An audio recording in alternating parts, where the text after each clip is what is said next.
teman-teman, damai yang dia berikan itu amat besar ya. Nah, kebesarannya damai yang dia berikan itu kita harus bisa itu harus bisa uh, menjadi resonansi getaran suasana batin kita. Jadi harus bisa menjadi getarannya gitu. Jadi damai itu sangat besar katanya gitu. Ini kata-kata ini kemana-mana nih teman-teman. Tapi saya angkat dari dasar yang paling bawah kan, bahwa rancangannya Allah itu adalah rancangan damai sejahtera. Rancangannya. Ya, rancangannya itu adalah rancangan damai sejahtera. Itu bicara mengenai hari depan yang penuh harapan. Dan itu dikontradiksikan langsung dengan rancangan, bukan rancangan kecelakaan katanya. Jadi kita harus memahami itu. Nah, saudara tahu nggak bagaimana rancangan damai sejahtera itu, yaitu hari depan yang penuh harapan, bisa menjadi resonansi, bisa menjadi resonansi di dalam hidup kita. Gimana caranya?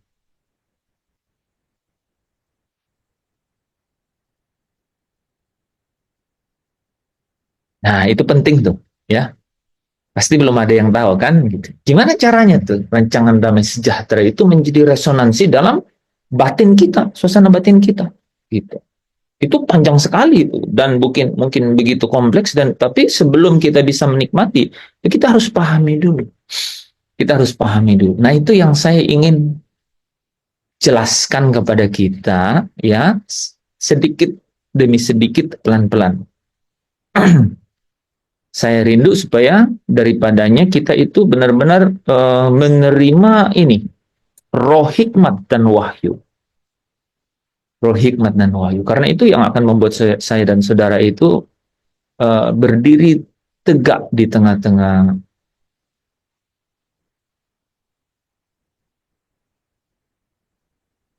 kesengsaraan, penderitaan, um, pencobaan ya dunia ini gitu ya.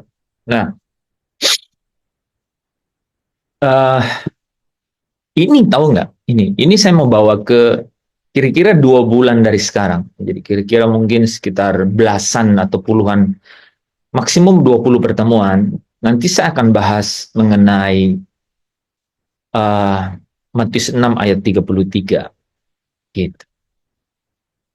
Itu kan orang sering baca aja kan, carilah dahulu kerajaan Allah dan kebenarannya, maka semuanya itu ditambahkan kepadamu.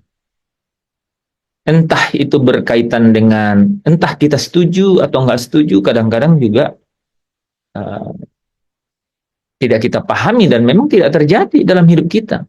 Gitu. Dan tahu nggak teman-teman, itu ayat sebelumnya, perikop itu sebenarnya berbicara mengenai janganlah khawatir. Gitu. Jangan khawatir. Janganlah kamu khawatir. Jangan kamu khawatir. Jadi bicara mengenai makanan, pakaian, mengenai jiwa, mengenai tubuh. Tapi hubungannya sama cari dulu kerajaan. Nah, kan jadi kan kalau kita tanya orang begini nih, kan, pernah kok Afi nanya kan, kenapa orang masih khawatir ya? Jadi itu kita perlu tahu apa jawaban Alkitab mengenai itu. Dan rupanya jawabannya itu bicara mengenai kerajaan. Jadi wah ini saya mau mengajari pelan-pelan nih mengenai itu, gitu. Dan apapun yang di sekitarnya dan yang terkait dengan itu, jadi harus tahu persis gitu. Karena saya pikir kalau nggak tahu persis, maka saudara dan saya tidak bisa merasakan resonansi itu, getaran yang namanya suasana batin yang dipenuhi dengan damai sejahtera itu, gitu, ya. Uh, Pelan-pelan gitu, pelan-pelan. Saya saya ingin saudara menangkap seluruh ininya nih, seluruh uh, namanya apa ya, ekosistem, bukan sistem tuh boleh lah, tapi nggak terlalu pas ya. Eh, Menangkap seluruh kebenarannya, gitu, menangkap seluruh kebenarannya, lalu lalu dengan kebenarannya itu, saudara dapat sungguh-sungguh set you free, set you free, membawa saudara kepada kelegaan. Mau kan? Mau. Saya juga mau. Saya juga mau. Gitu. Jadi kita nih hidup tuh kayak ada dua dunia gitu. Kita udah tahu nih ini api, kayak gini nih. Kita tahu api, api. Tapi kita tahu, oh, gua mau di luar api. Ini api. Tapi gua mau di luar api ya. Dekat-dekat, tapi ini api. Ah, saya mundur lagi. Itu caranya. Gimana tuh? Bagaimana caranya? Gini, saya ambil satu contoh lagi. Kan tidak jarang, atau boleh dibilang sering gitu ya. Kita itu di dalam mode, modis kan, di dalam mode tuh yang kurang, apa ya, yang kurang kurang menyenangkan gitu. Tidak tidak senang kan, nggak jarang gitu. Kita dalam mode yang kurang kurang kurang bahagia gitu. Ya kan? Nggak jarang gitu. Ya. Cenderung sering gitu kan? Gitu. Wah, ya. Nah, bagaimana kita itu seolah-olah ketemu api, ya mundur dari api dong, ya kan? Supaya nggak panas. Itu sama. Kalau kita sedang di dalam keadaan yang tidak baik, tidak baik suasana batinnya, bisa sedih, bisa bisa kalut, ya, gitu. Bisa nggak mengubah sendiri? Gitu. Bisa nggak mengkondisikan diri supaya ceria, supaya berseri-seri, supaya bisa tiba-tiba damai dan sukacita gitu. Bisa nggak? Gitu. Nah ini nih, ya, ini tuh penting, saudara, ya, penting, ya. Ini namanya manajemen kalbu, ya. Sebenarnya, makanya kita bilang kan, ya kamu memang masuk dalam pertandingan iman atau perlombaan iman. Imanmu diuji, tetapi justru itulah, yang menjadi, ya, yang menjadi tujuannya gitu. Justru itulah yang menjadi tujuannya, yaitu keselamatan jiwamu. Jadi iman ini saudara, itu kayak adonan. Saudara tahu adonan enggak? Adonan itu tempat untuk membuat kue. Itu adonan, kan? Adonan. Iman itu seperti adonan, adonan. Kue itu seperti jiwa, gitu. Menarik kan? Gitu. Jadi iman itu seperti adonan tuh, seperti kalau sampai bisa divisualisasikan, tetapi kan tidak bisa dilihat kan gitu, ya. Maka dia itu seperti adonan gitu, tempat untuk membuat kue. Kue itu ya jiwamu, gitu.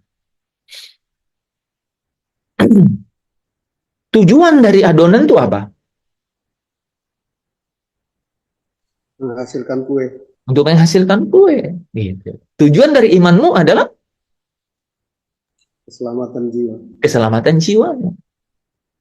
Itu, ya. Nah, saudara, keselamatan jiwa ini kan nanti kan hari Tuhan. Hari Tuhan itu kan katanya hari Tuhan itu apa yang kita kerjakan itu akan diuji oleh apa? Oleh Tuhan, oleh api dari Tuhan. Oleh api dari Tuhan. Apakah terbakar atau tidak terbakar? Tidak terbakar mendapat upah. Upahmu besar di surga. Tapi kalau terbakar, rugi. Ya. Gitu. 1 Korintus 3 ayat 11 sampai 15. Jadi ya. Jadi eh, kita juga harus mengerti nih, oh iman ini nih adonan. Eh, Adonan itu untuk buat kue dan kue ini keselamatan jiwa kita. Lalu di dalam kue itu biasanya dikasih ini kan, dikasih apa tuh? Dikasih ingredients ya. Apa? Dikasih bahan-bahan gitu, ya kan? Di dalam adonan. Ada yang namanya ragi. Gitu. Nah, makanya kan katanya hal kerajaan Allah itu seperti ragi. Gitu. Seperti ragi. Kalau kita taruh ragi itu akan mengembang kue itu. Tapi kita nggak bisa tahu seperti apa mengembangnya itu. Gitu. Artinya nggak usah ikut campur sampai ke situ. Itu hal kerajaan Allah begitu. Kamu tidak tahu. Gitu. Nah, hal kerajaan Allah itu jadi keselamatan jiwa rupanya kaitannya sama kerajaan Allah gitu. Gak mungkin ada keselamatan jiwa kalau tidak ada kerajaan Allah, nggak bisa, nggak bisa. Makanya kerajaan Allah itu selalu dikasih tagline ada Injil kerajaan Allah, yaitu kabar baik mengenai kerajaan Allah. Nah, teman-teman, Injil kerajaan Allah itu sering juga disebut Injil keselamatan. Keselamatan apa? Keselamatan jiwa. Gitu. Nah, perhatiin ini. Kalau kalau adonan ini itu adalah iman, ya, dan kemudian adonan ini untuk membuat kue atau untuk membuat jiwa kita itu selamat, ya, tujuannya iman ini adalah keselamatan jiwa, maka jiwa itu apa, saudara? Jiwa itu adalah pikiran, perasaan, dan kehendak. Manusia batiniah jiwa itu. Hati, ya, batin gitu. Jiwa itu. Nah, sekarang sekarang ya. Kalau kita ya dibilang jangan khawatir. Apanya yang disuruh tidak khawatir? Pasti jiwanya. Pasti jiwanya kan? Nah, rupanya jangan khawatir terhadap mengenai jiwa ini. Itu berarti penting sekali karena mengenai jiwa ini adalah mengenai kue tadi, maka penting sekali memperhatikan adonannya. Adonannya itu adalah iman.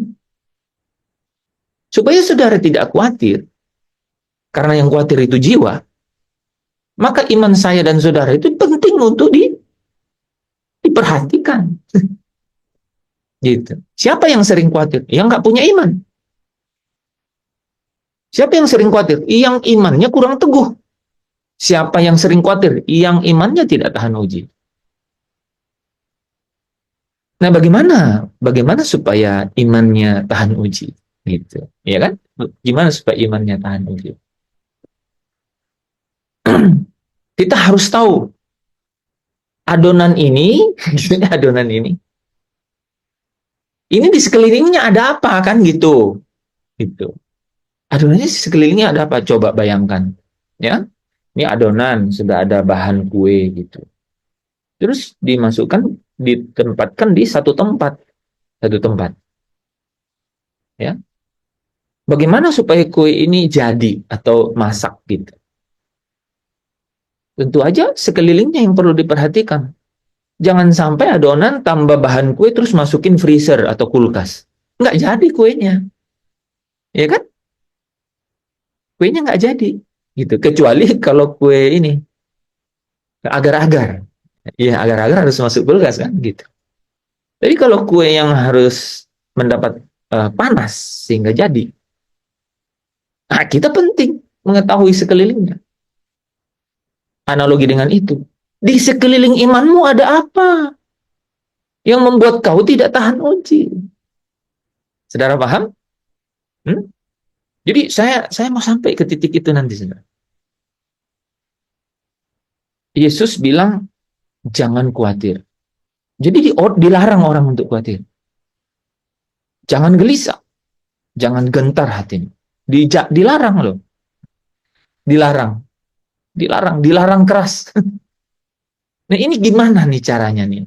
Karena kan di dalam hidup kita kan, makanya itu ada kaitannya dengan kalau kita ditanyakan apa kabar gitu. Kalau saudara dalam perspektif dan keteguhan hati berkata bahwa dalam keteguhan hati dan kesadaran bahwa tahu persis di sekeliling hidupmu, bahkan di sepanjang perjalanan hidupmu, di setiap momen hidupmu, itu adalah padang gurun. Tetapi di tengah padang gurun itu, kau tahu juga persis bahwa ini adalah pengutusan, gitu. Ini adalah pengutusan, dan kau tahu juga persis bahwa di tengah padang gurun dan yaitu pengutusan ini, engkau harus melewatinya. Engkau harus overcome. Engkau harus menaklukkan keadaan-keadaan yang ada di sekelilingmu. Itu. Engkau harus, dan kau tidak sendiri. Gitu. Kau tidak sendiri. Pemahaman itu membuat saudara pasti berkata, wih, tadi pagi ada fight besar antara pimpinan Roh Kudus dengan apa yang dilihat oleh mata saya yang benar-benar tidak mungkin secara manusia. Tetapi aku berserah, aku bertahan. Cukupkan diri dengan apa yang ada. Dan sore ini saya bisa berkata, bisa dilewati. Kenapa? Karena kita tidak menaruh harapan kita. Saya ganti kata-kata itu sekarang ya.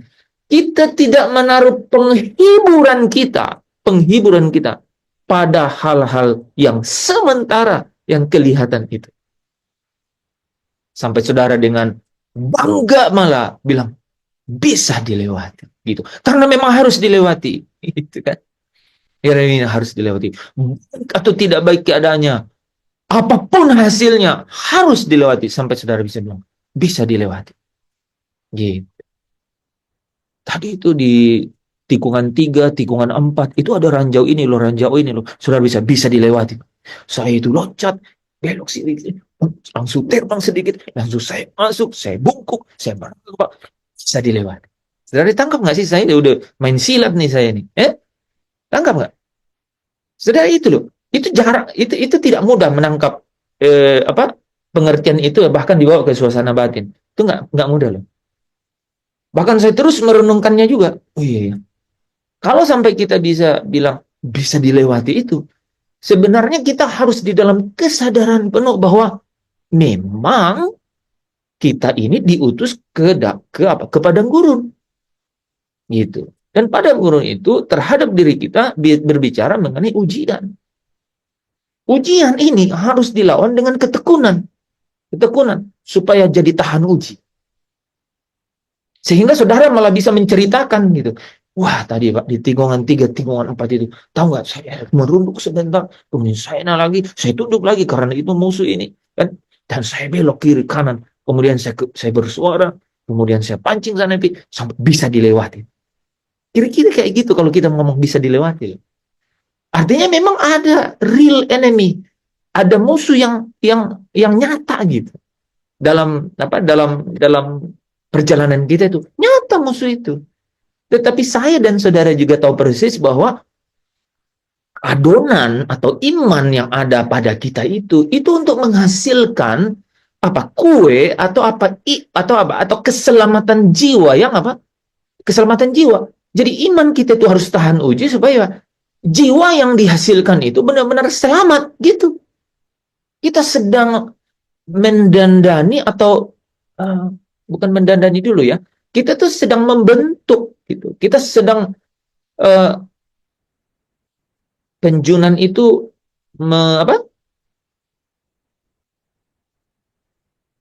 seorang penjunan itu apa yang dia kerjakan? Dia membentuk kita di tangannya kan gitu. Sesuai dengan rencananya. Jadi pada saat kita melewati pergumulan-pergumulan dalam hidup, kita harus punya kesadaran itu. Nah, kalau sampai kita berhadapkan dengan hal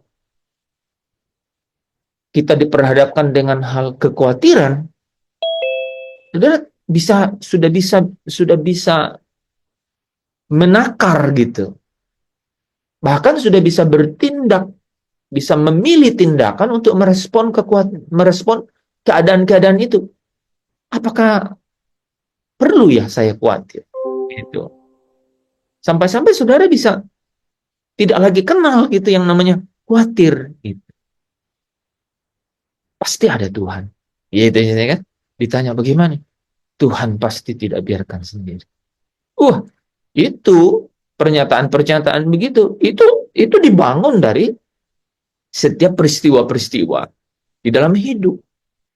Itu tidak serta-merta, tidak otomatis gitu. Saudara bisa bayangkan sekarang betapa hebatnya orang-orang benar yang rohnya menjadi sempurna karena dia perjalanannya pasti selalu memperkarakan gitu. Banyak orang loh yang lewat perjalanan yang sama tikungan 3, tikungan 4 tadi, tapi ya shortcut jalan pintas gitu. Ada. Kan ada banyak jalan ke Roma kan gitu katanya. Iya betul sih. Gitu. Tetapi orang-orang yang memperkarakan setiap kejadian dalam hidupnya itu, dia pasti menerima upah dari apa yang dia perkarakan itu dalam hidupnya. Gitu. Ya, dengan kejadian yang sama, respon orang berbeda, hasilnya beda. Hasilnya beda. Gitu. Yang dapat menjadikan itu menjadi momen kemenangan dalam hidupnya, itu menjadi kekuatan untuk apa? Untuk hari-hari dia berikutnya, untuk peristiwa-peristiwa berikutnya dalam hidupnya. Nah, jadi kita mau ke sana tuh, mau ke sana teman-teman. Jadi, nah, untuk sebelum ke sana, saya dan uh, atau kita semua nih, nanti kita belajar supaya kita tuh paham benar-benar bahwa kenapa ya saya kadang-kadang malas gitu. Kenapa kadang-kadang saya malas? Kenapa saya kadang-kadang tidak ingin untuk apa dituntun gitu atau dididik? Kenapa ya gitu? Kenapa saya kadang-kadang tidak bisa menikmati yang namanya pakai kata bahagia aja dulu? Kenapa ya gitu? Kenapa suasana hati saya gitu eh, sering gitu ya, sering merasakan yang namanya eh, beban, tidak lega gitu. Kenapa gitu?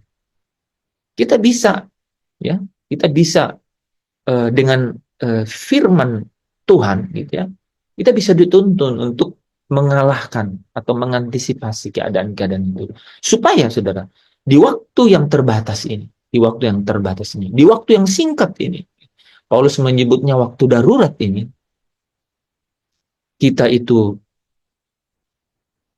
menghasilkan ya buah-buah yang harum itu di mata Tuhan. Gimana caranya? Jangan setiap hari yang kita lewati itu, aduh, uh,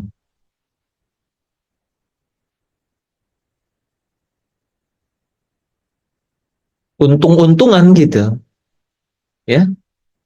Jadi kalau ditanya apa kabar, untung bisa dilewati, Pak. Ya kan? Ditanya apa kabar, untung bisa dilewati. Itu sangat kontradiksi atau berlawanan dengan apa kabar bisa dilewati. Ya. Nah, teman-teman, jadi kita harus tahu sekeliling kita ini. Saya sedang mau ke sana dulu. Sekeliling kita itu seperti apa sih sebenarnya? Kita harus tahu persis karena saya dan saudara belum di surga, gitu. Belum di surga, belum di surga secara fisik. Saya dan saudara sudah ada di dalam kerajaan surga, tetapi saya dan saudara belum ada di surga. Kerajaan surga itu bukan lahiriah, bukan hal-hal yang bisa dilihat dengan mata. Tapi surga itu fisik. Langit yang baru dan bumi yang baru itu fisik, seperti langit pertama dan bumi yang pertama ini. Nah, ini yang harus kita uh, sadari dan pelajari. Teman-teman, makan dan minum itu gampang. Gampang loh. Ya. Kalau saudara banyak teman, deket-deket aja sama teman. Gitu. Bisa numpang makan. Banyak keluarga ini 2 hari makan. Cuci pakaian, pakaian kotor jadi bersih, tidur, bangun, rutin aja, rutin. Dan semua orang 24 jam dapat kesempatan yang sama, kan? Tapi, tapi, dan itu berakhir. Itu berakhir. Berakhirnya di mana? Jadi yang lahat berakhirnya. Nggak ada cerita setelah itu. Coba cerita satu saja kebiasaan orang yang masih diingat sampai hari ini. Nggak ada. Ngapain katanya ingat-ingat? Mau pahlawan sebesar apa juga nggak diingat gitu. Ya kan? Makanya orang banyak juga tuh yang kemudian membangun legacy gitu. Dia coba bangun apa yang bisa diingat gitu tentang dirinya. Ya diingat di bumi tapi di surga nggak diingat apa sih? Apa poinnya? Coba. Nama jalan. Untung kalau jalan itu jadi jalan tol. Kalau sering terjadi kecelakaan di jalan itu jadi buruk kan. Jangan ke jalan itu. Sering terjadi kecelakaan. Intermezzo aja ya. Jadi apapun yang kita bangun di waktu yang singkat di dunia ini, itu berakhir di liang lahat. Ada sih yang diingat oleh orang yang di dunia ini juga gitu. Tapi kalau dunia ini juga berakhir gitu, ada yang diingat? Yang ingat aja nggak ada, orangnya udah pada nggak ada, berakhir dunia. Nah tapi saudara, adonan yang kau tadi perkarakan itu, yaitu imanmu, yang untuk membuat kue itu, yaitu keselamatan jiwamu, itu setiap ya, setiap keputusan, setiap kerinduan, setiap keinginan yang menyenangkan menyenangkan hati Bapa di surga, itu digambarkan di kitab Wahyu itu seperti kemenyan yang harum, yang katanya asapnya itu naik ke atas gitu. Itu digambarkan gini loh ya. Itulah katanya perbuatan-perbuatan orang kudus, orang-orang benar. Dan itu sampai sebaik apapun katanya ya, apa yang kau buat itu tetap saja tidak sempurna, sehingga ada malaikat di surga itu yang memberi tambahan kemenyan ke asap yang naik ke surga itu, supaya benar-benar pasti berbau harum di hadapan Bapa. Itu dianalogikan di kitab Wahyu. Nah, jadi apa yang menjadi perbuatan-perbuatan dalam hidupmu? Nah, itu perbuatan itu apa? Itu lahir dari adonan tadi. Yang isinya kue, yaitu jiwamu. Itulah lenan halus itu loh. Ya, yang akan dikenakan kepada orang-orang. Jadi sebanyak kau membuat perbuatan baik, itu lenan halusmu itu ya semakin berkualitas pastinya. Gitu. Putih mengkilap. Nah, dikatakan dia memancarkan kemuliaan. Jadi itu tercatat di surga. Bahkan nih ya, kalau teman-teman mau uh, apa apa mau melihat gitu ya sejak di sini, Wahyu 14 ayat 13 itu saudara bilang begini nih. Berbahagialah orang yang mati di dalam Tuhan. Berbahagialah orang yang mati di dalam Tuhan. Karena ia akan beristirahat sungguh, kata Roh, ya, dari segala jerih lelahnya. Dari segala jerih lelahnya.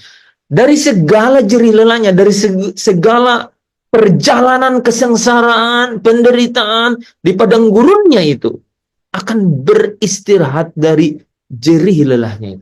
Dan apa katanya?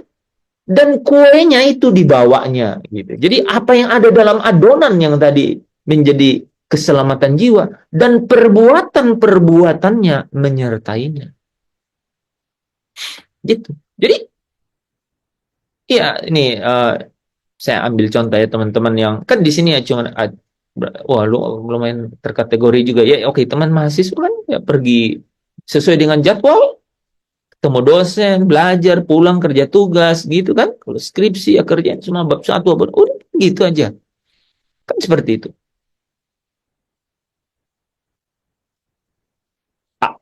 Adonan itu, adonan yang itu menghasilkan kue dan kue itu habis di dunia ini. Tapi ada adonan, yaitu imanmu, yang menghasilkan kue, yaitu jiwamu, yang jadi lenan halus, yang menjadi perbuatan, bahkan pada saat engkau mati, udah membuat kau beristirahat, udah menyertai peristirahatan. Makanya Lazarus dibilang gini kan, Bapak Abraham bilang gini ke orang kaya itu, di dunia, engkau telah menikmati semua hiburan-hiburan itu. Nah sekarang katanya Lazarus sedang ingin menerima penghiburannya. Gitu. Jadi kita bisa tangkap gitu loh saudara, bahwa memang ada perkara yang kita harus jadi fokus gitu, yang tidak akan lekang oleh waktu, gitu ya, yang akan dibawa ketika kita berakhir dari sini. Dan saudara semakin punya tabungan seperti itu ya, wah saudara itu semakin seperti raja di tengah dunia ini. Sekalipun orang tidak lihat saudara seperti raja, tapi merasa seperti raja. Sampai saudara benar-benar lewatin alam maut dan dikenakan raja, ya, memerintah bersama Yesus sampai selama-lamanya. Itu kan dikenakan. Oh, jadi imam, jadi raja, memerintah bersama Yesus selama-lamanya. Jadi Zoom ini bukan rutinitas. Saya selalu kalau saudara lihat saya bicara, saya selalu ingin mengorek yang tidak perlu dikorek, bukan mengorek yang orang tuh tidak mau dikorek. Nggak mau apa sih gitu. Saya ingin korek yang itu. Saya tuh nggak mau rutin gitu, nggak mau hal yang sudah seperti snowball gitu ya, gitu, yin yang gitu, roller coaster turun naik. Karena berakhir gitu. Bagus kalau tiap hari ada kenalan kita atau teman kita atau saudara kita yang meninggal. Supaya hari-hari kita lewati dengan memperhatikan kan waktu-waktu kita kan, gitu. Bahwa hidup ini fana gitu. Fana.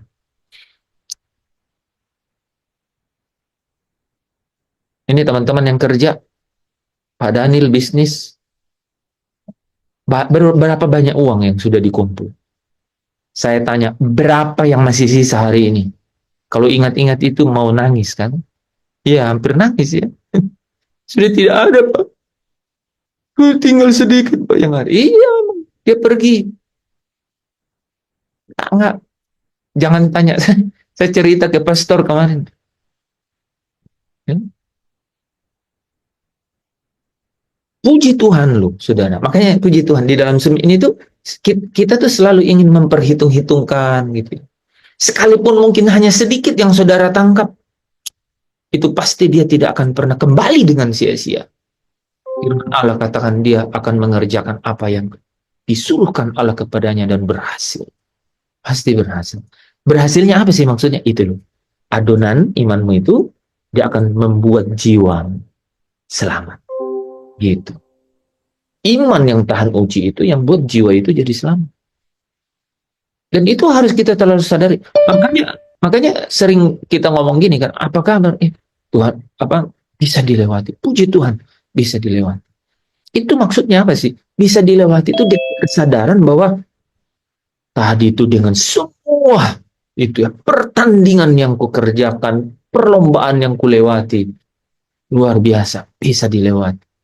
Jadi ada kualitas yang lahir dari situ. Bukan seperti pecundang gitu loh saudara. Pecundang itu kan asal bisa lewat gitu.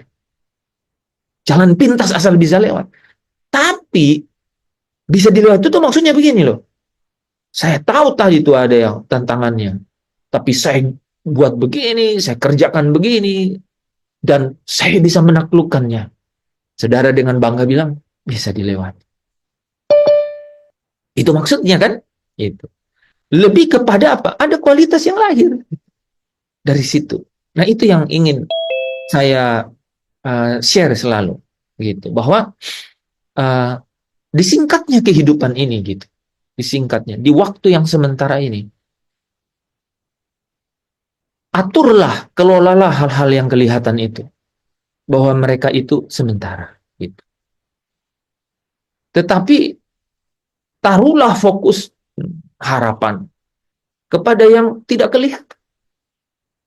Tidak kelihatan. Jadi memang kalau saudara perhatikan, saya selalu mengajak saudara untuk berfantasi kan. Ya, selalu mengajak saudara untuk membuat suatu fantasi mengenai hidup akan datang itu. Memang itu satu-satunya yang bisa kemudian memberikan kita penghiburan.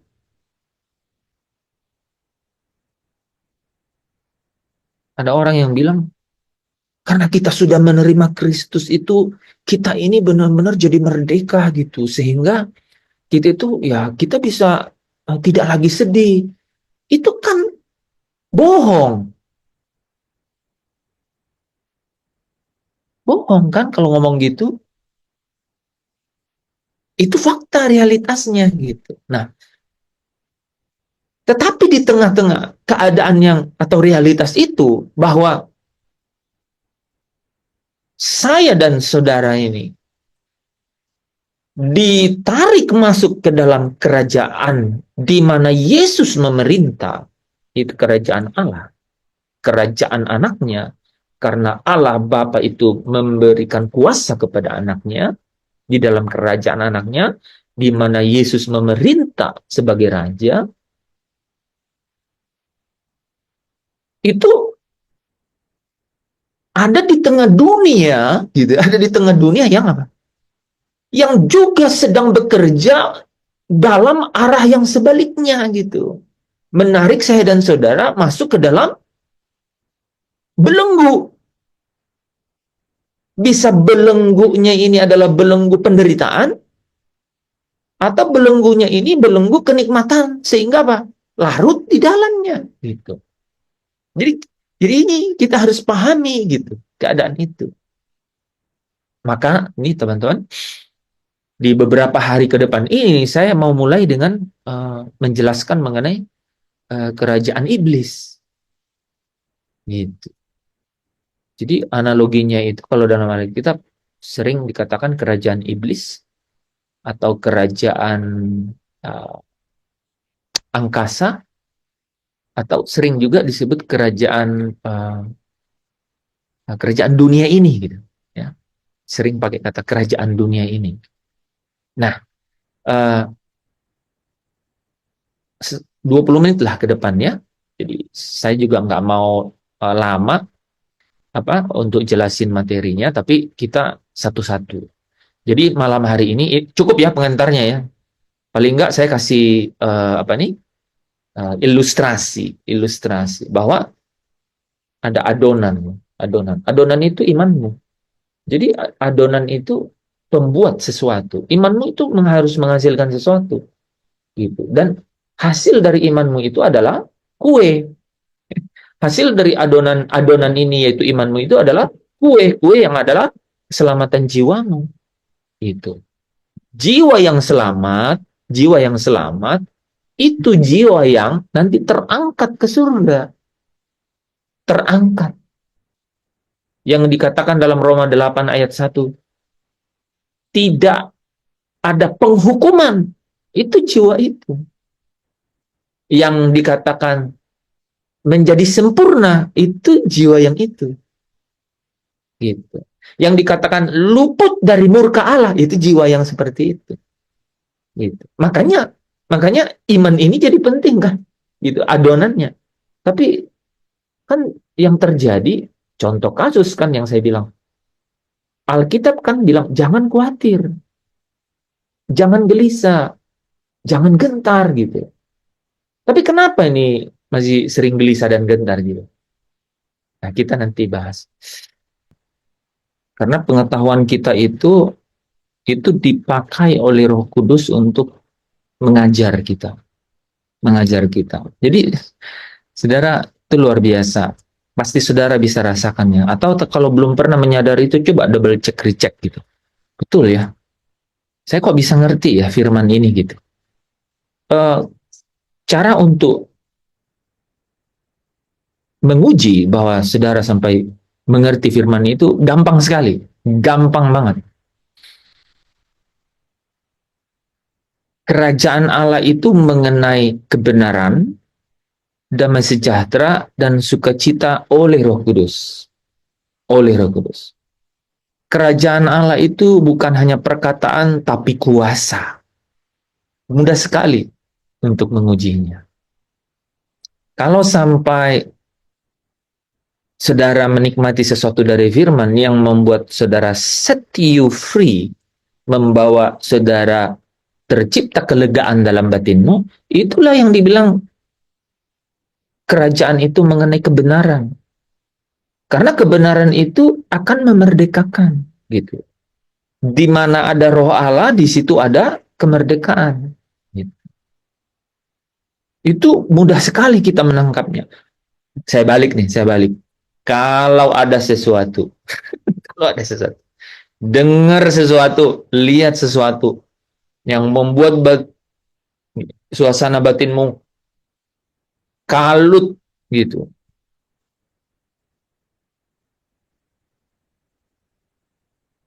Itu pasti bukan dari Roh Kudus. Udah pasti gitu. Kau sedang tidak menikmati kerajaan Allah gitu. Gitu. Ya. Jadi saudara bisa uji begitu. Gitu ya. Tadi itu saya membawa membawa kita, gitu, membawa kita termasuk saya untuk melihat bahwa hey, kalau hanya untuk hidup ini saja di dunia ini, orang tidak percaya atau tidak mau kenal Tuhan juga lewati kok waktu-waktu itu gitu. Dia bisa lewat gitu. Hanya pertanyaannya, apa yang menjadi kekayaan atau kemuliaannya dia gitu di suatu hari nanti. Nah, kita tidak mau mati percuma. Gitu. Karena apa? Karena Kristus sudah menang. Gitu. Ya, Kristus sudah menang. Nah, kata Kristus sudah menang itu memainkan cerita di dalam setiap dinamika hidup kita. Itu mau bicara bahwa kerajaan Allah itu memiliki dimensi untuk apa? Untuk hidup di tengah-tengah kerajaan dunia ini gitu. Atau keadaan dunia ini.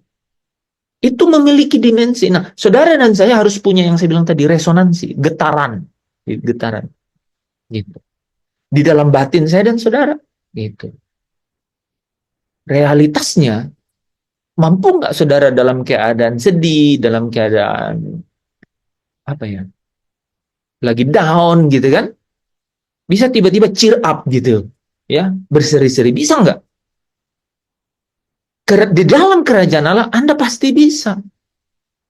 Anda bisa Anda bisa melupakan apa yang ada di belakang dan kemudian memusatkan pandangan ke depan, dan itu adalah Yesus gitu. Dan segala sesuatu yang dia sudah kerjakan untuk engkau dan saya. Bisa nggak gitu? Harus bisa. Antara orang bisa dan nggak bisa, itu adalah tingkat kepenuhan. tingkat kepenuhan kealahan. Itu yang dia bilang di Efesus berapa? 4 ayat 13 ya. Sampai pada tingkat itu manusia sempurna ya, manusia sempurna ya. Terjemahkan kan kedewasaan penuh. Tapi sebenarnya itu terjemahan asli dari bahasa aslinya itu menjadi manusia sempurna sebenarnya. Teleios itu menjadi men telio ya. Itu menjadi manusia sempurna. Yaitu apa? Tingkat pertumbuhan yang sesuai pada satu tingkat pertumbuhan sesuai dengan kepenuhan Kristus gitu ya. Jadi saya ingin nih saudara, saya coba gitu, saya coba ya, dan saya yakin Roh Kudus itu akan bekerja. Dialah yang bekerja untuk mengajar saya dan saudara, bahkan yang saya senang itu Roh kebenaran itu akan membawa engkau ke dalam seluruh kebenaran yang memerdekakan ya. Nah, kita harus tahu bahwa di tengah kerajaan Allah di dunia ini tuh, ini ada kerajaan dunia gitu. Itu kerajaan iblis namanya. Oke, kita pelajari ya. Hanya ada 3 slide untuk hari ini. Tapi saya sudah siapkan puluhan sebenarnya. Tapi itulah makanya saya bilang dalam mungkin 20 hari ke depan kita akan sampai di akhir kita ngerti yang dibilang, jangan kamu khawatir, carilah dahulu kerajaan Allah, maka semuanya itu akan ditambahkan kepadamu. Saudara baru yang bilang, saya tidak perlu khawatir. Gitu. Karena ada kerajaan Allah di tengah-tengah kehidupan saya. Gitu. Di tengah-tengah dunia ini. Gitu ya. Oke. Saya akan sisakan untuk waktu pertanyaan nanti. Nah, teman-teman, Matius 4 ayat 8. Ini kan bercerita mengenai Yesus dicobai. Dicobai kan? Dicobai. Nah, pada pencobaan yang ketiga ya. Pencobaan yang ketiga tuh, ya. Di ayat 8 dikatakan begini, dan iblis membawanya pula ke atas gunung yang sangat tinggi dan memperlihatkan kepadanya semua kerajaan dunia dengan kemegahannya ya. Jadi iblis membawa dia memperlihatkan kepada ini loh, sejak Eden Adam jatuh dalam dosa itu, ini loh gitu. Coba kita lihat ceritanya ya. Nah, di teman-teman nggak muncul semua ya? Di saya muncul. Nggak, di ujung kanan ini kepotong nggak? Ya, kepotong.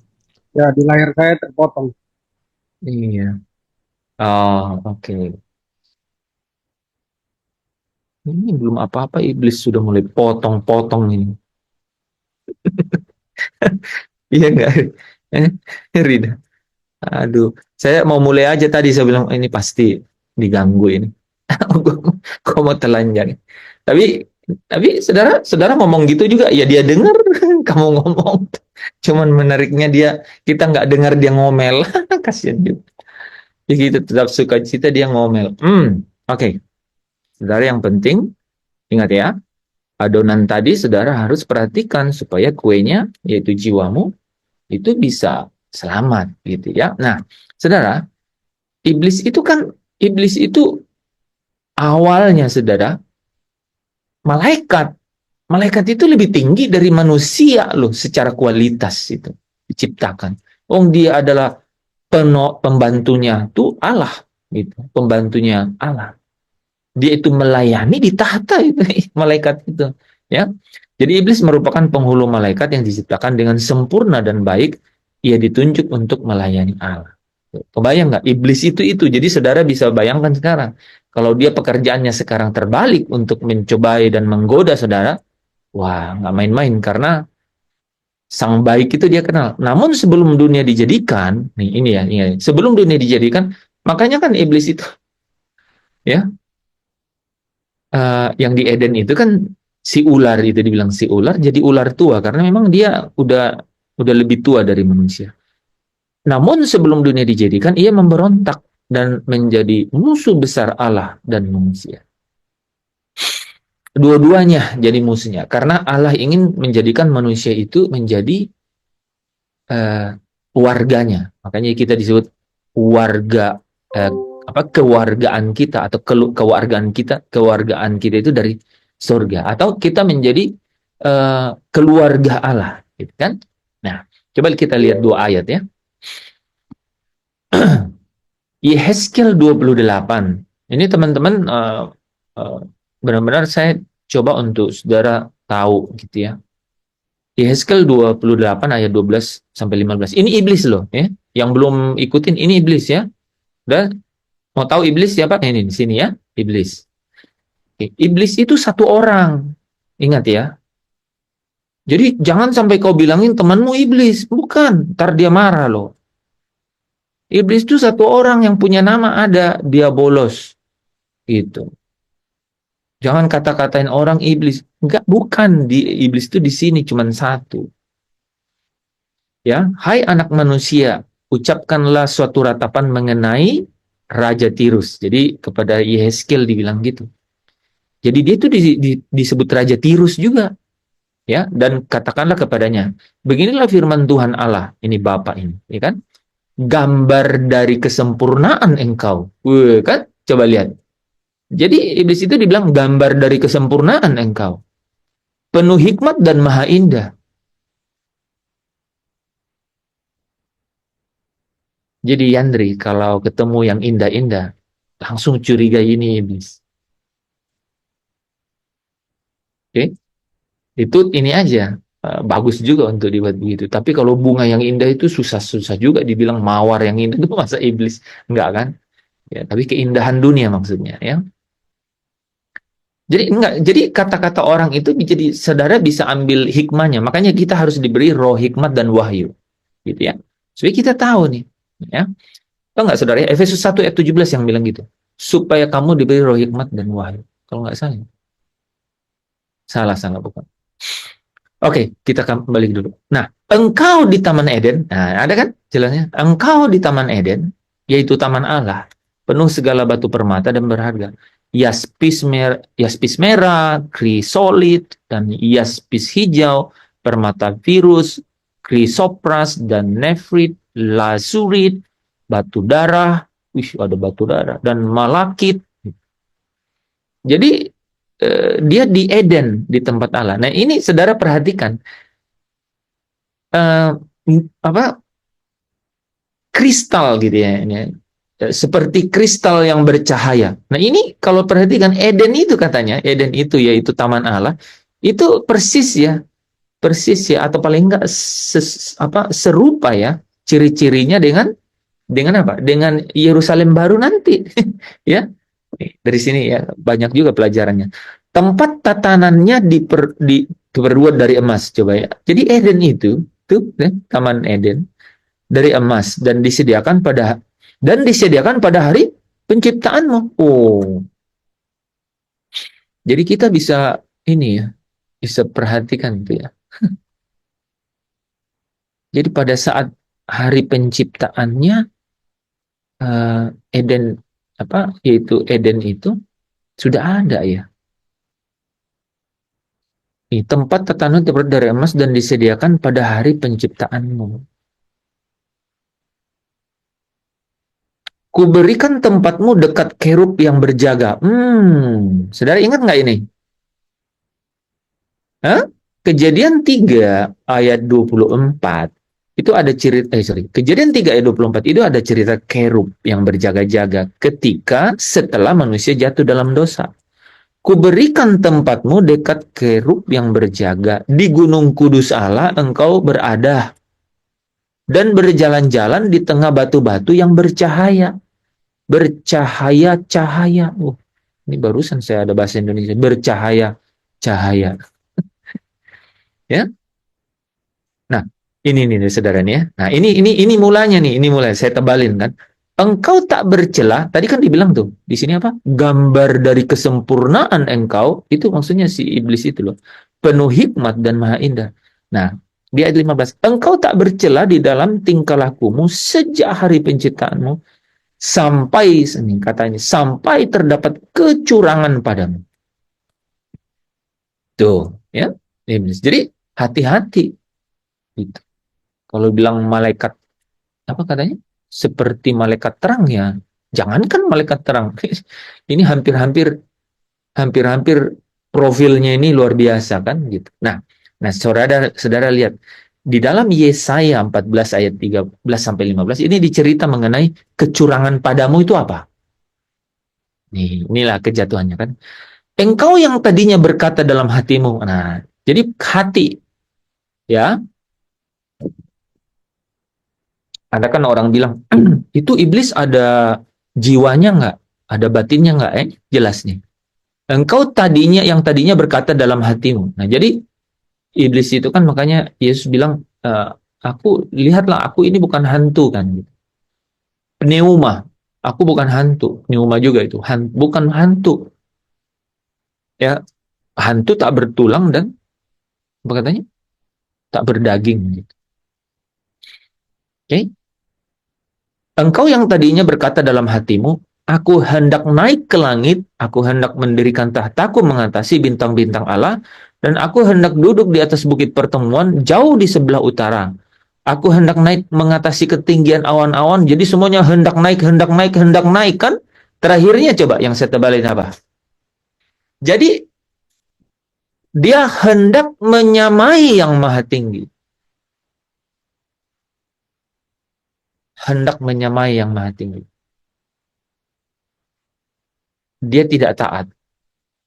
Ini ketidaktaatan ini kan menghasilkan dosa.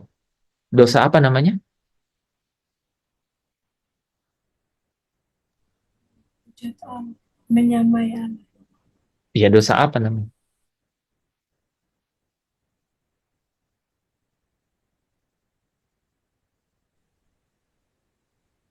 Dosa asal itu. Apa Pak? Asal kujama saja jawabannya. Pemberontakan.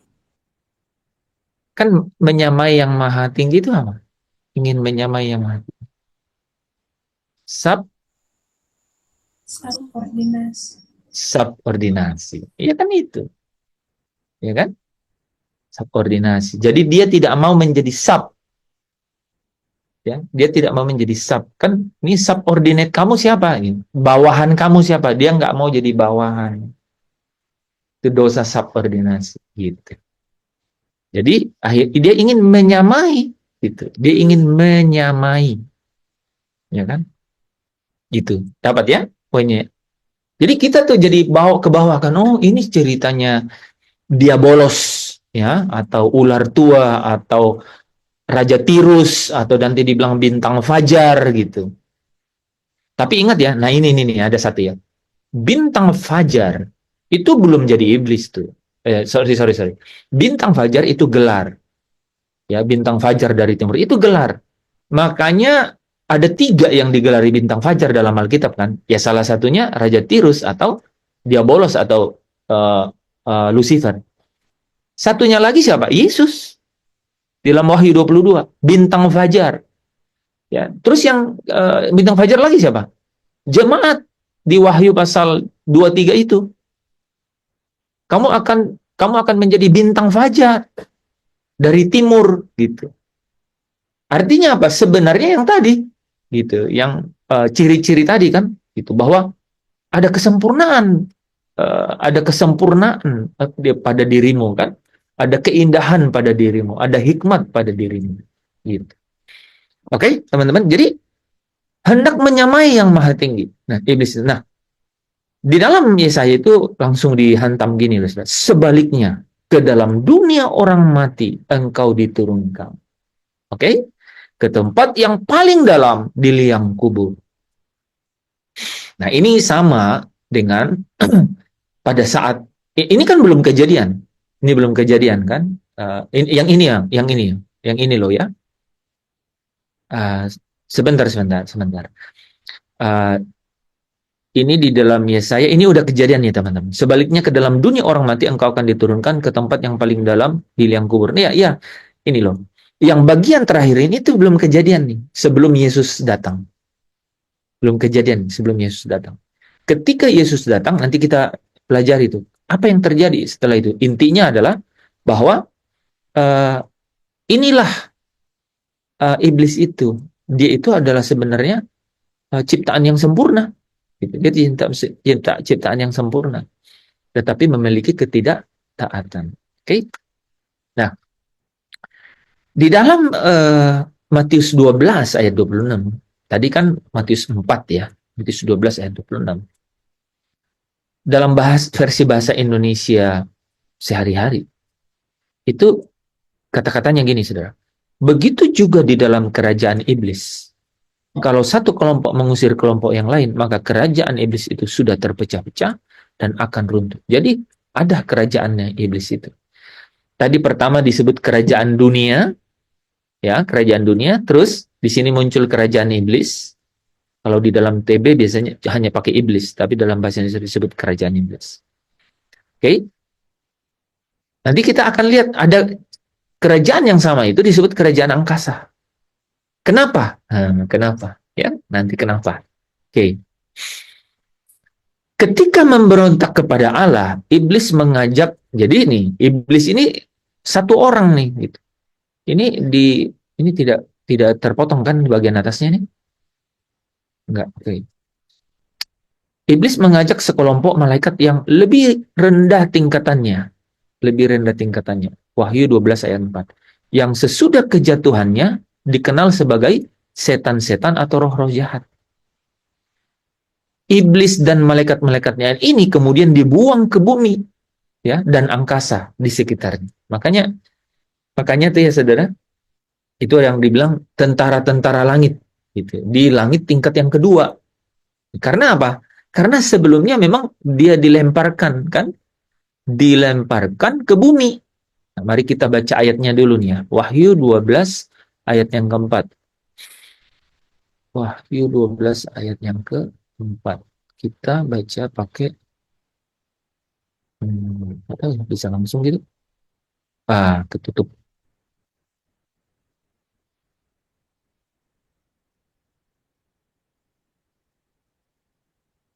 Oke.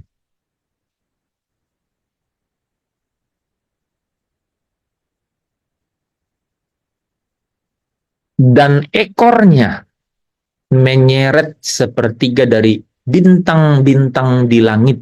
Nah, ini bintang-bintang tuh malaikat. Dan melemparkannya ke atas bumi. Dan naga itu, jadi tadi iblis itu, ular tua itu disebut naga. Dan naga itu berdiri, makanya teman-teman tuh, pakai gambar-gambar naga, udah, sekarang terasosiasi kan, gitu. Ya. Dan naga itu berdiri di hadapan perempuan. Nih. Perempuan ini itu adalah jemaat Tuhan yang hendak melahirkan itu untuk menelan anaknya. Segera sesudah perempuan itu melahirkannya. Jemaat di sini itu termasuk di dalamnya itu adalah perempuan yang akan melahirkan Yesus, gitu. Ya, ini yang proto evangelium itu kan, bahwa keturunan dari perempuan itu dia melahirkan anak. Dia ingin menelannya. Dia ingin supaya Yesus itu tidak jadi untuk menerima kuasa. Itu kan yang paling penting kan Yesus menerima kuasa, ya. Oke. Kita balik ke situ ya. Jadi dikatakan dan ekornya menyeret sepertiga bintang-bintang di langit. Di sini masih pakai kata di langit, ya. Di langit itu sebenarnya sama Uranus, surga juga.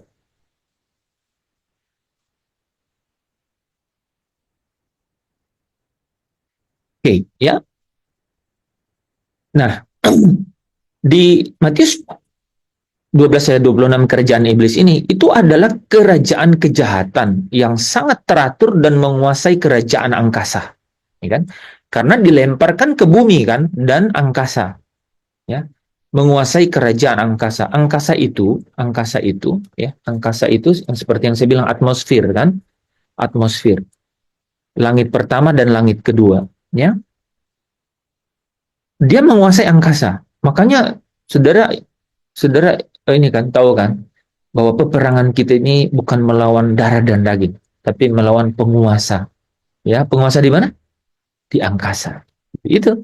Jadi itu bukan cuman apa ya?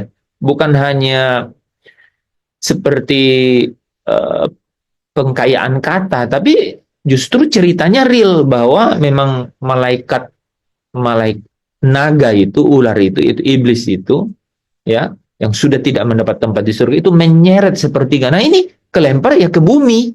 Ya, bumi itu ada angkasa, gitu kan? Makanya dibilang peperangan kita bukan melawan darah dan daging, artinya bukan melawan keinginan, tapi adalah kalau sampai keinginan kita itu dibuahi oleh ya iblis dan sekutunya. Kalau keinginan saudara itu seperti Paulus, aku ingin pergi dan menetap bersama dengan Kristus. Kan keinginan yang bagus sekali, ya kan? Hasratnya itu loh, kan? Tak ku ingini lagi indahnya dunia ini, karena ku yakin yang kau sediakan sempurna. Ya kan? Luar biasa kan keinginan itu. Mana bisa dibuai oleh iblis itu? Nah itu tadi adonan. Iman kayak gitu, iblis itu nggak punya kesempatan untuk masukin rempah-rempah gitu. Sehingga imanmu teruji gitu. Itu menarik juga ya. Kalau ada di dalam oven yang benar, maka anak-anak yang nakal yang mau masukin bahan-bahan lain atau mainan ke kue yang sedang dimasak tidak bisa gitu. Tapi kalau kita buka begitu saja, gitu kan di atas kompor, ya burung yang lewat juga bisa saja jatuhin sesuatu ke situ. Nah, itu logika gampang kan? Itu aplikatif loh sebenarnya, ya. Itu aplikatif. Oke. Malaikat-malaikat yang jatuh, ya, malaikat-malaikat yang jatuh. Jadi kerajaan kejahatan yang memiliki struktur. Itu yang saya sering bilang sekutunya gitu ya. Sekutunya. Dan apa? Nah, ini yang menarik nih. Dan umat manusia yang belum dilahirkan kembali. Itu juga masuk ke dalam kerajaan itu. Nah, ya kayaknya sampai sini dulu deh ya. Dan umat manusia yang belum lahir kembali, ya, dan dunia itu sendiri. Kita baca ayatnya baru kita bahas ya. Soalnya saya udah siapin ayatnya. Kita tinggal punya waktu 6 menit. Oke. Matius 25 ayat 41. Dan ia berkata kepada mereka yang di sebelah kirinya, enyahlah dari hadapanku, hai kamu orang-orang terkutuk, enyahlah ke dalam api yang kekal, yang telah sedia untuk iblis dan malaikatnya. Jadi benar kan? Iblis itu bersama dengan malaikatnya. Oke? Iblis ini dia bolos satu orang. Oke? Nah, coba perhatikan saudara ceritanya ya. Naga itu dikalahkan. Nah, naga dikalahkan. Maka timbullah peperangan di surga. Ini peperangan ini udah terjadi, ya. Ada orang yang bilang belum terjadi. Ini sudah terjadi. Mikael dan malaikat-malaikatnya berperang melawan naga itu. Bukan berarti Mikael itu lebih kuat daripada naga ini atau iblis ini. Sementara naga ini tadi dibilang apa? Gambar kesempurnaan engkau. Ya kan? Hikmat dan indah. Ya kan? Gitu.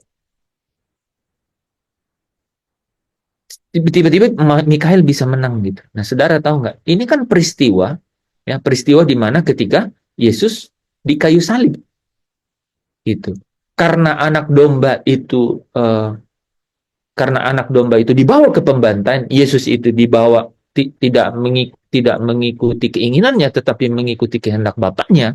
Maka yang terjadi adalah dia apa? Dia tundukkan keinginannya itu. Saudara lihat, kalau iblis dia ingin menyamai yang maha tinggi, kalau Yesus dia mengosongkan dirinya, kan, mengambil rupa apa hamba dan menjadi sama dengan manusia, ya, bahkan taat sampai mati dan mati di atas kayu salib. Nah karena itu terjadi, Mikael itu dan malaikatnya bisa menang, dan naga itu dibantu oleh malaikat-malaikatnya juga. Ceritanya ini belum di sini ya. Dan naga itu dibantu malaikat-malaikatnya juga. Jadi iblis itu bersama dengan malaikat, ada strukturnya, itu yang saya sebut sekutunya ya. Siapa lagi kerajaan mereka itu? Kamu hidup di dalamnya karena kamu mengikuti jalan dunia. karena kamu menaati apa? Penguasa kerajaan angkasa. Gitu. Jadi ada orang-orang loh, ada orang-orang, yaitu orang-orang yang belum percaya kepada Yesus. Ini adalah orang-orang durhaka. Dibilang orang-orang durhaka. Orang-orang durhaka ini yang dikatakan di sini pikirannya itu telah dibutakan oleh ilah zaman ini. Mereka itu tidak bisa melihat cahaya Injil tentang apa? Tentang Kristus. Jadi kerajaan kegelapan atau kerajaan angkasa itu ada naga, ada malaikatnya, itu yang disebut di atas tadi iblis dan malaikat-malaikatnya. Tapi juga ada orang-orang durhaka ini, ya, yang mereka ini adalah kamu yang mengikuti jalan dunia, ya, yang pikirannya telah dibutakan oleh ilah zaman ini, gitu. Itu orang-orang itu adalah kerajaannya juga. Nah, saudara, oke, saya tutup itu dulu ya. Saya sambung dulu ya sedikit ya. Keburu-buru waktu nih. Kita habiskan dulu nih. Soalnya di Wahyu 16:13-nya ada. Ini kemudian ia membawa Yesus dalam sekejap mata, ia membawa semua ke kerajaan dunia. Oh, ini sama ya, kerajaan dunia. Oke, ini yang agak beda nih. Dan aku melihat dari mulut naga dan binatang. Perhatiin ya. Mulut siapa? Mulut naga, 1. Kemudian dari mulut binatang, 2. Kemudian dari mulut nabi palsu, 3. Keluar apa? 3 roh najis, 3. Ya, jadi dia meniru polanya Bapa, Anak, dan Roh Kudus. Gitu. Naga itu iblis, ya. Binatang itu ini adalah binatang yang keluar dari dalam laut atau antikris, ya. Dan kemudian nabi palsu, ya. Nah, oke, itu. Jadi kalau saudara perhatikan ya, itulah roh-roh setan, itulah roh-roh setan. Ini 3 roh najis ini, yaitu iblis dan sekutunya. Mengadakan perbuatan-perbuatan ajaib dan mereka pergi mendapatkan raja-raja. Jadi raja-raja. Jadi selain tiga grup itu, karena selain 3 grup itu mereka juga punya di dalam kerajaan itu ada orang-orang durhaka, yaitu yang mengikuti jalan dunia, dan juga ada orang-orang yang tidak percaya, yang pikirannya itu telah dibutakan oleh ilah zaman. Kemudian ada juga nih raja-raja di seluruh dunia. Nah, saudara bayangkan ya. Naga iblis itu bintang fajar itu, kan? Itu yang tadi dibilang sempurna itu. Kemudian ada antikris. Kalau antikris ini nggak satu. Antikris ini itu semua roh yang tidak mengaku Yesus itu adalah Kristus, Yesus itu Tuhan, ya itu tuh antikris. Ya, nanti baca di Yakobus dan 1 Yohanes ya. 1 Yohanes 2 ya. Terus ini yang ketiga dibilang tadi apa? Nabi-nabi palsu. Ini dibilang nabi-nabi palsu. Ya banyak nabi-nabi palsu itu. Bahkan disebut Kristus palsu. Gitu ya. Jadi banyak itu. Nah, di bawahnya lagi itu yang disebut Babel besar. Babel besar itu siapa? Semua orang, raja-raja, semua pelaku ekonomi, pelaku pemerintahan, militer, tapi tidak percaya kepada Yesus. Gitu. Itu satu kerajaan itu. Itulah kerajaan kegelapan. Itulah kerajaan angkasa. Itulah kerajaan dunia ini. Itulah kerajaan iblis. Nah, saudara dan saya, itu ada di tengah-tengah itu. Saudara dan saya yang ada di dalam kerajaan Allah.